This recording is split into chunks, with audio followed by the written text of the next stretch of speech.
Hey guys, welcome back to another Tasting Tuesday video. I hope you're doing well. I hope you're tasting things. If you're like me and doing Sober January, well, it's all good. We're going to get back to tasting more in February, but I thought I'd keep the videos going because my channel's doing really well. If you guys haven't liked and subscribed, I really would appreciate a like. It really helps out on the channel.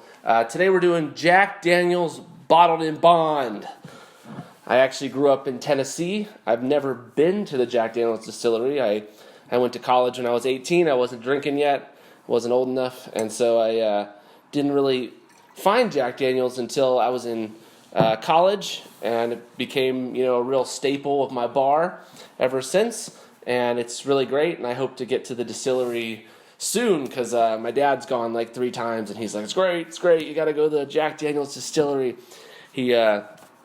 He always likes to tell me the story that Jack Daniel's, he had this great distillery and this great company, and he came in one morning, he couldn't get the safe open at the distillery, and so he kicked it with his shoe, and his foot cut open, and his foot ended up getting infected, and they had to cut his foot off, and then his leg got infected, they cut his leg off, and then he died from kicking the safe.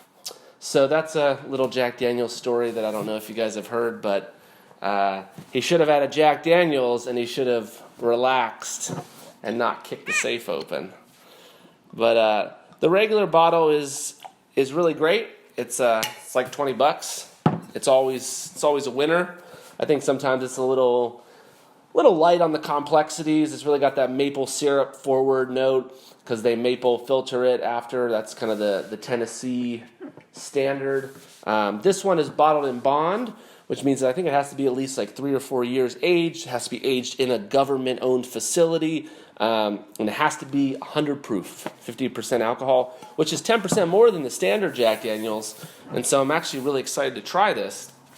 I haven't had this before, so this is going to be great. I really like the single barrel a lot from Jack Daniel's. But Bottled in Bond actually came out, I think, after Prohibition. People were making their own alcohol in bathtubs, making the moonshine, and things were having like 90-95% alcohol, and people would take 3 shots and they'd die because it was, the 1920s and there wasn't good medical care and there was no ambulances, so they had to find a way to make sure that you weren't going to drink too much, and so they decided to do Bottled in Bond, which meant the alcohol was going to be 50%. It was going to be made in a government facility, very much like what California's doing with the cannabis distilleries everywhere.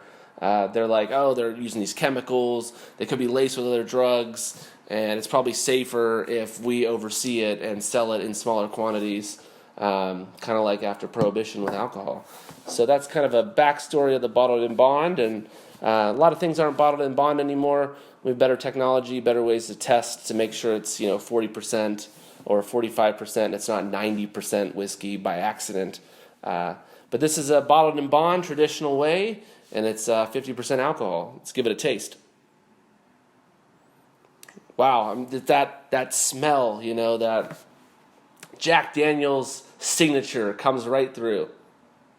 Maple syrup, vanilla, wood, oak barrel, some charred burnt caramel, hint of cinnamon, hint of spice, hint of apricot, maybe a touch of citrus or an orange peel, very light orange.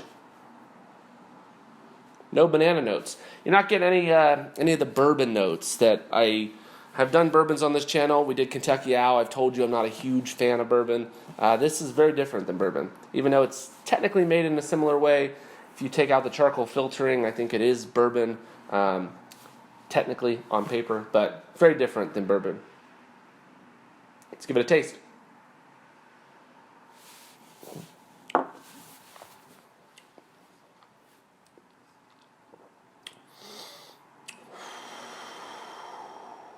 %. This is really good. I think it comes in, it's a little bit hotter than the single barrel. And I think the single barrel is probably the best expression that I've had from Jack Daniel's. This is significantly elevated from the 40% standard Jack. I think the notes are just intensified, the maple syrup intensified, but that spice, that alcohol hits you right away. And this is very hard to sip neat, where the 40% Jack Daniels is quite pleasant to sip neat. But I think the complexity has been raised up.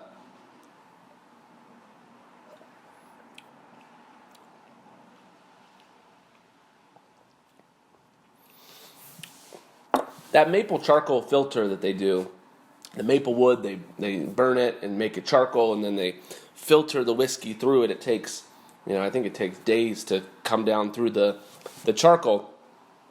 And I'm not sure if they do that before or after they age the whiskey.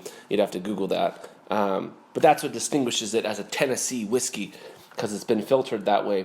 That maple wood really comes through. I mean, this is like maple syrup. I mean, I wish you could make a maple syrup out of this. I mean, it's right there in that zone, and I think it's got a sweetness that's not artificial.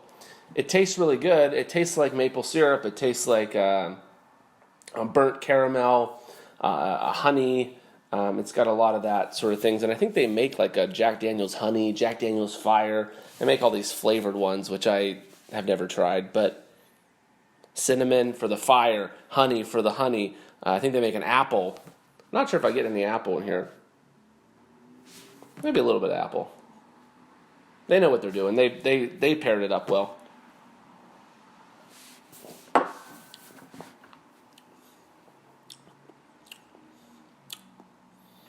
It's nice.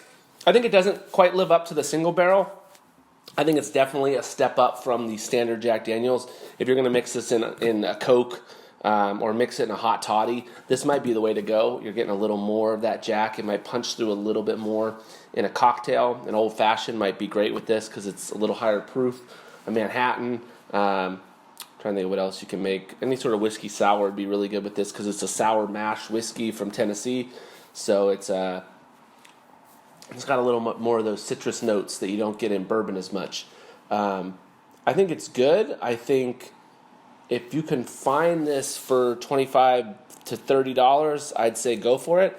If it's $40 or you see it at some specialty store for $40 or $45, pass. I don't think it's worth that much. It's not that much better than the regular Jack Daniels. And I've seen videos where they've watered this down with the correct amount of watering to cut it to 40%. And they can't tell the difference between regular Jack. So it literally is just a little bit stronger Jack Daniels, closer to barrel strength like they're doing with the barrel proof whiskeys and the single barrels, which I think are like 46 or 47%.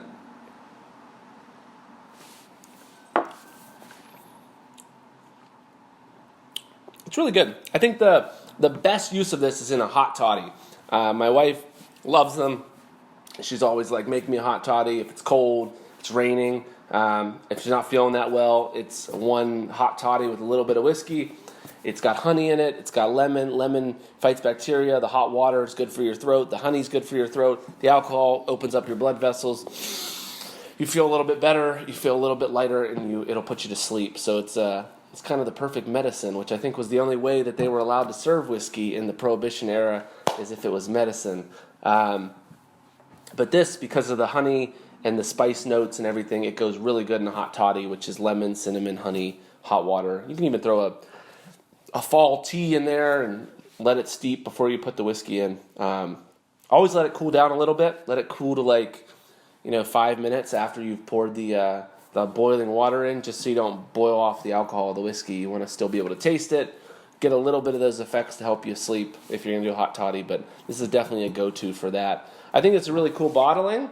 I think it's cool that it's bottled in Bond. I think it's cool it's 50%. It's Jack Daniels from my home state, so I can't shit on it. It's a good whiskey.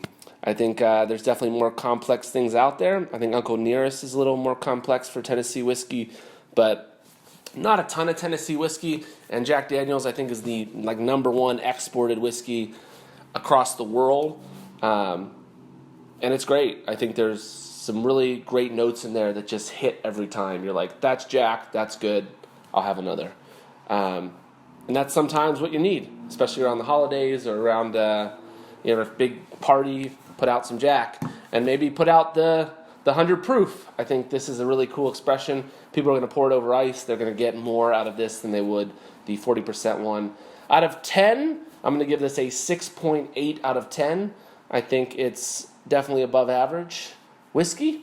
I don't think it's memorable, so to say, but I love the bottle and thought it was a cool tasting to do. So hope you guys enjoy the rest of your week, and we'll see you back here next week for another tasting.